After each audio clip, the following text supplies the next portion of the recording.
ہدایت کا راستہ صرف انبیاء علیہ السلام کا راستہ ہے. تو نبیوں کے راستے سے اور نبیوں کے طریقہ محنت سے ہدایت ملے گی، تجارت سے ہدایت نہیں ملے گی اور اسباب سے ہدایت نہیں آئے گی. اس لیے میرے عزیز دوستوں اور بزرگوں، ہماری محنت کا مقصد اپنے اندر ان طریقوں کو زندہ کرنا ہے جو طریقہ محمد صلی اللہ علیہ وسلم ہماری اور سارے عالم کے تمام انسانوں کی قیامت تک کی کامیابیوں کے لیے لے کر آئے ہیں. وہ طریقہ ہم میں کیسے آئیں؟ ہدایت دعاؤں سے نہیں آئے گی، بلکہ ہدایت کی محنت سے ہدایت کی دعائیں قبول ہوں گی. ہدایت دعاؤں سے نہیں آئے گی کہ ہدایت آوے دعا سے اور دنیا آوے محنت سے. تو محنتیں لگیں اسباب پر، تجارت پر، زراعت پر، ملازمت پر، زمینوں پر، اور دعا مانگو ہدایت کے لیے، کیونکہ دعا راستہ آسان ہے اور یہ سارے راستے مجاہدے کے ہیں. تو امت کی صلاحیتیں تو لگیں اسباب پر اور دعا کرے ہدایت کی، کہ کوئی تاجر اس کے لیے تیار نہیں ہوگا کہ وہ دکان پر نہ جاوے اور وہ مال کی دعا کرے، یا دوا نہ کرے اور دوا کی دعا کرے اور جے شفا کی دعا کرے، اور زمین پر نہ جاوے اور غلہ مانگے، اور کارخانے نہ جاوے اور مال مانگے. کوئی اس کو عقل مند اس سے قبول نہیں کرے گا، بلکہ ہر ایک یہ کہے گا کہ تم جس لائن کی محنت کرو گے پھر اس لائن کی محنت پر اپنے آپ کو لگاؤ گے کہ تمہاری محنت سے نتیجہ نکلے گا. تو ہدایت دعاؤں سے آ جاوے اور دنیا محنت سے آوے کہ نہیں. جب یہ حقیر دنیا ختم ہونے والی کہ یہ محنت چاہ رہی ہے تو وہ دین جو باقی رہنے والا ہے اور ہر ایک کے ذمہ کیا گیا ہے کہ وہ دین زندگی میں محنت کے بغیر اور دین کی محنت کے بغیر نہیں آئے گا. اس لیے اپنی زندگیوں میں دین لانے کے لیے ہمیں محنت کرنی ہوگی اس راستے پر جس راستے پر تمام انبیاء علیہ السلام نے محنت کی ہے، اور اس یقین سے محنت کرنی ہوگی کہ امت کے عموم میں دین کے آنے کا دعوت کے سوا راستہ کوئی نہیں ہے. دعوت کے سوا کوئی راستہ نہیں امت میں دین کے آنے کا، کہ امت اپنے دین کو سیکھنے کے لیے دین کی لائن کا مجاہدہ اختیار کرے. ایسا نہیں ہے کہ جو آدمی محنت کرے گا اس کو ہدایت مل جائے گی، بلکہ وہ محنت جو محنت نبیوں کی محنت کے مشابہ ہوگی کہ اس سے نبیوں والی ہدایت آئے گی. جو محنت صحابہ کرام کی محنت کے مشابہ ہوگی کہ اس میں صحابہ والی ہدایت آئے گی. اس لیے میرے عزیز دوستوں اور بزرگوں، بنیادی طور پر تو یہ طے کرو پہلے کہ ہمیں اپنی زندگیوں میں دین لانا ہے. یہ دین بغیر محنت کے نہیں آئے گا، جیسے دنیا بغیر محنت کے نہیں آتی. لیکن محنت میں رخ صحیح کرو، محنت میں اپنا رخ صحیح کرو. امت کی صلاحیتیں دنیا پر لگیں گی تو دنیا ترقی کرے گی، دین ترقی نہیں کرے گا. اس لیے ہم سب سے پہلے پورا مجمع جو کھڑے ہیں، بیٹھے ہیں، پھر رہے ہیں، یہ تو سب نیت کر لیں کہ ہم اپنی زندگی میں دین لائیں گے. لیکن دین اس کو نہیں کہتے جسے میں کروں، جو میں چاہوں. یہ جس سے میری ماں، میرے باپ، میرا بھائی، میرے رشتے دار، میرے دوست احباب، میرا ماحول جس سے تیار ہو، وہ دین نہیں ہے. دین وہ ہے جس کا اللہ مجھے حکم دے رہے ہیں. دین وہ ہے جس کا اللہ مجھے حکم دے رہے ہیں، وہ دین ہے. ادخلوا فی السلم کافہ، اسلام میں پورے آ جاؤ. اسلام میں پورے آ جاؤ. کہ پورے اسلام میں آنے کی بات یہ ہے کہ مسلمان کے سر سے لے کر پیر تک اس کو دیکھ کر اسلام نظر آوے. اس کے معاشرے میں، اس کے لباس میں، اس کی شکل میں، اس کی تجارت میں، اس کے معاملات اور اخلاق میں، اس کی عبادات میں. اس کا نام دین ہے. یہ نہیں کہ جتنے دین پر ہم چل سکتے ہیں اپنے حالات کے اعتبار سے، اپنے ماحول کے اعتبار سے، اپنے ملک کے اعتبار سے، کہ امریکہ والوں کا دین وہ جو امریکہ میں ہو، اور انگلینڈ والوں کا دین وہ جو انگلینڈ میں ہو، اور ہندوستان کا دین وہ جو ہندوستان میں ہو. اس دین کو ملکوں پر تقسیم نہیں کیا گیا. بلکہ جو مسلمان دنیا کے کسی کونے میں رہتا ہو، کسی ملک میں رہتا ہو، کہ اللہ رب العزت کی طرف سے اس پر پورے دین کے چلنے کا حکم ہے کہ جہاں رہو اللہ رب العزت کی کامل اطاعت کے ساتھ چلو۔ یہ پورا دین زندگیوں میں کیسے آوے؟ میرے بزرگوں عزیز دوستو، یہ پورا دین آئے گا زندگی میں یقین کے راستے سے۔ پہلی شرط یہ ہے، کیونکہ مومن نکیل پڑے ہوئے اونٹ کی طرح ہے، یہ مومن کی علامت ہے کہ مومن اللہ کا حکم ضائع نہیں کرے گا، کہ مومن اللہ کا حکم ضائع نہیں کرے گا، اور مومن اللہ کے دین سے کھیلے گا نہیں۔ اللہ کے دین سے کھیلنا کیا ہے؟ اللہ کے دین سے کھیلنا یہ ہے کہ اپنی اپنی طبیعت کا دین اختیار کرو، اور جس دین پر طبیعت نہ چلے اس کو چھوڑ دو۔ یہ اللہ کے دین کے ساتھ کھیلے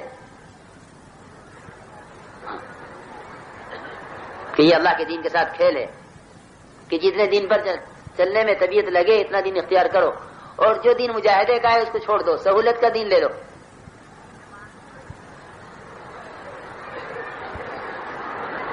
ایمان آوے گا تو پورا دین آوے گا۔ حضور اکرم صلی اللہ علیہ وسلم کے یہاں ایک صحابی غیبت کر رہے تھے کسی کی، تو آپ نے فرمایا کہ تم قرآن پر ایمان نہیں رکھتے؟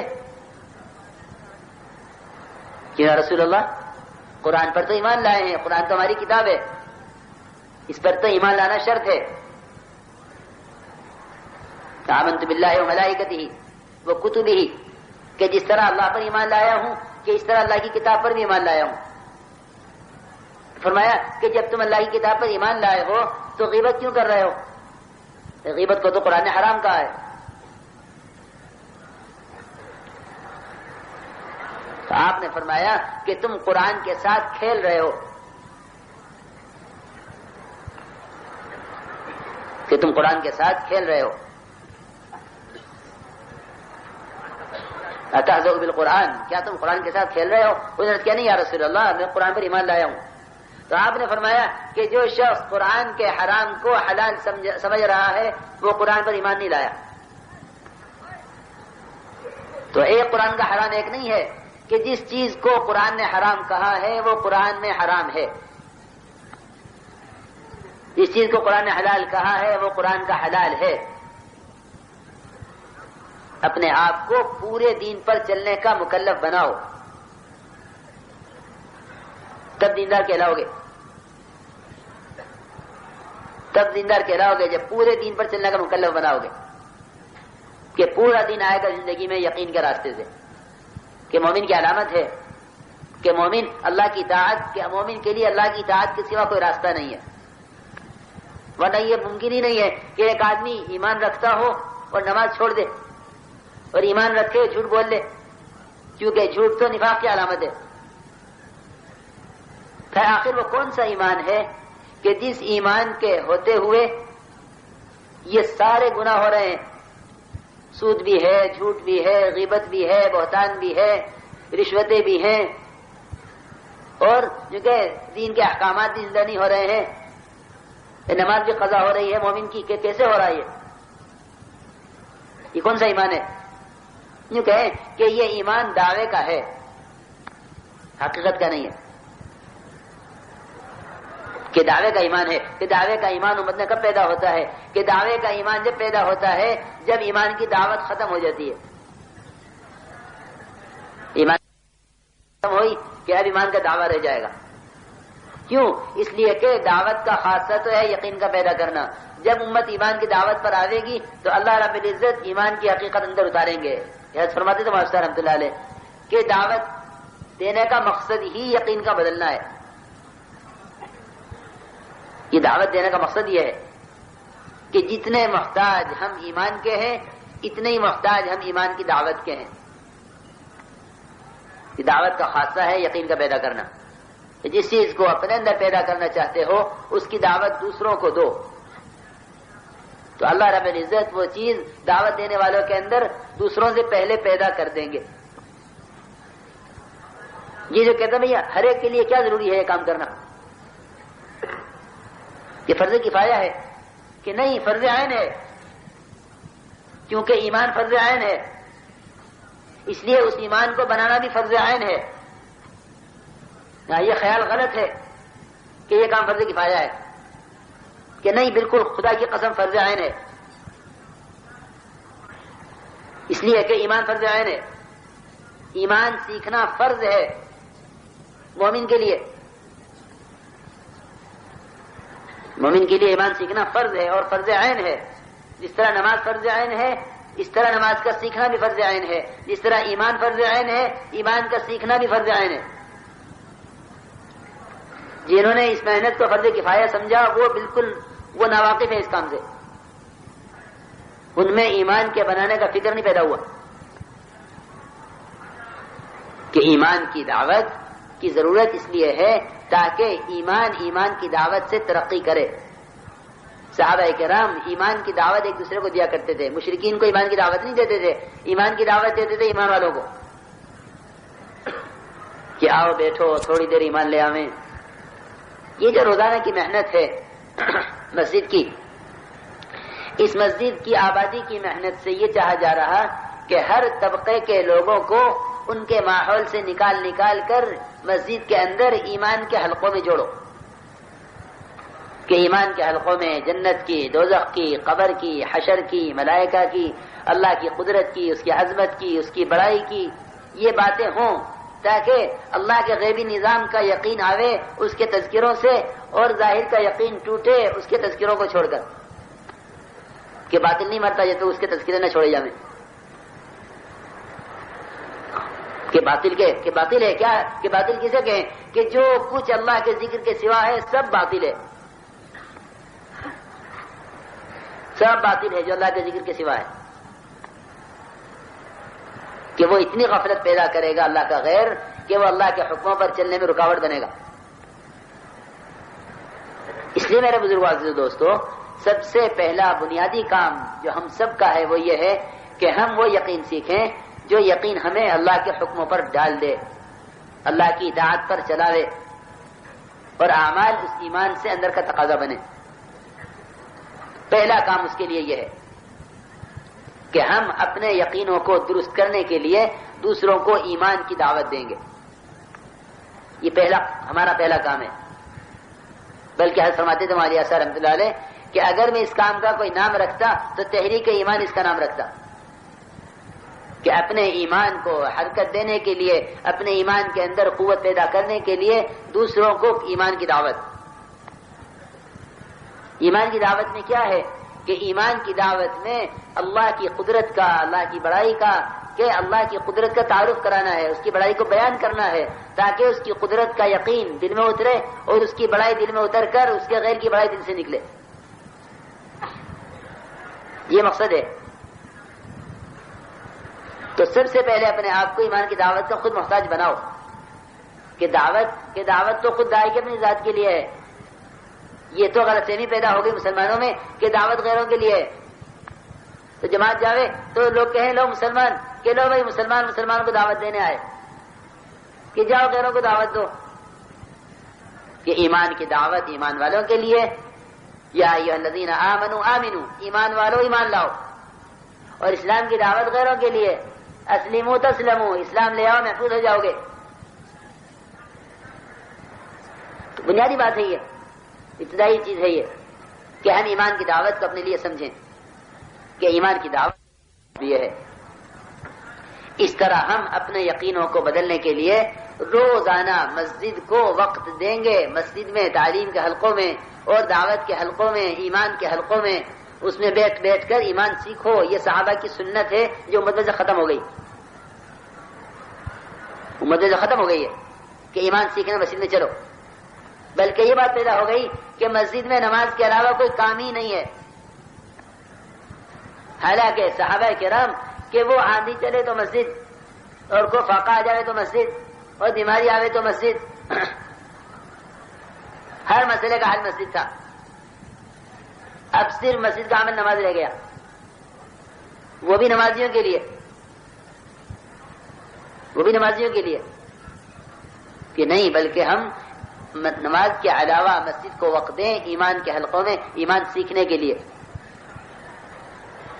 اور پھر جو ایمان سنا ہے مسجد میں تعلیم جو ہے مسجد کے حلقوں میں، اس ایمان کی باہر نکل کر دعوت دیں۔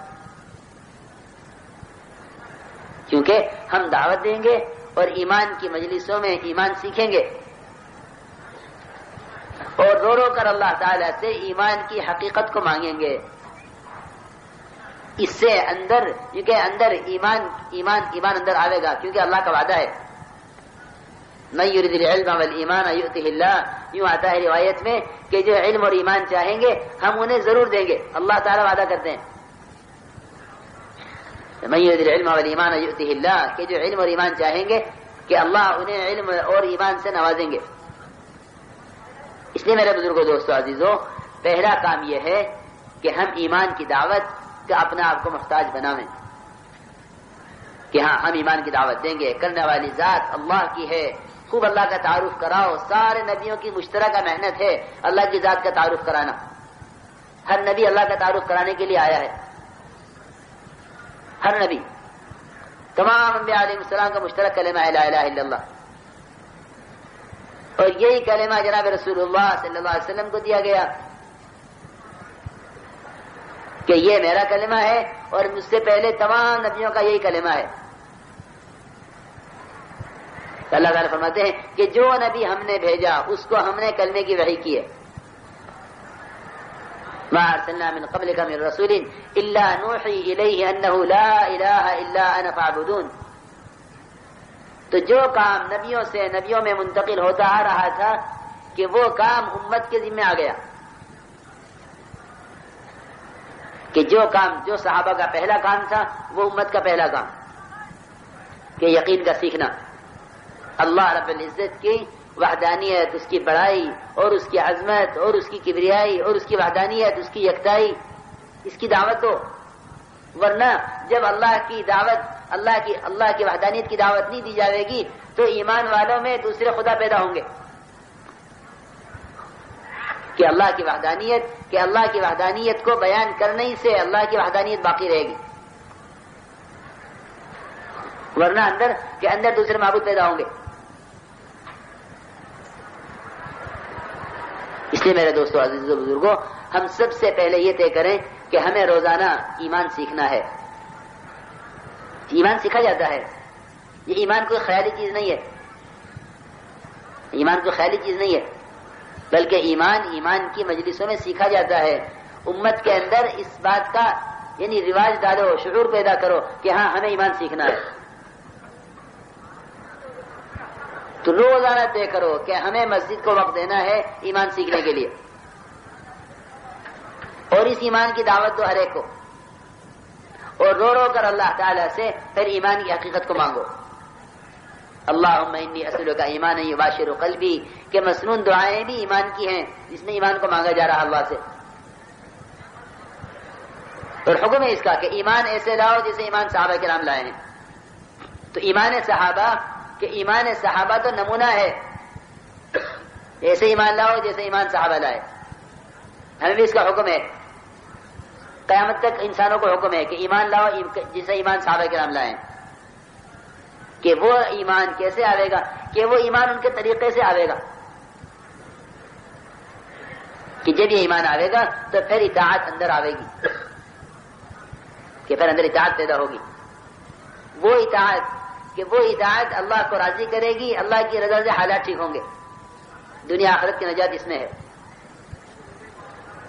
تو ایمان، دعوت سے ایمان، اور ایمان سے اعمال، اعمال سے اللہ کی رضا سے کامیابی.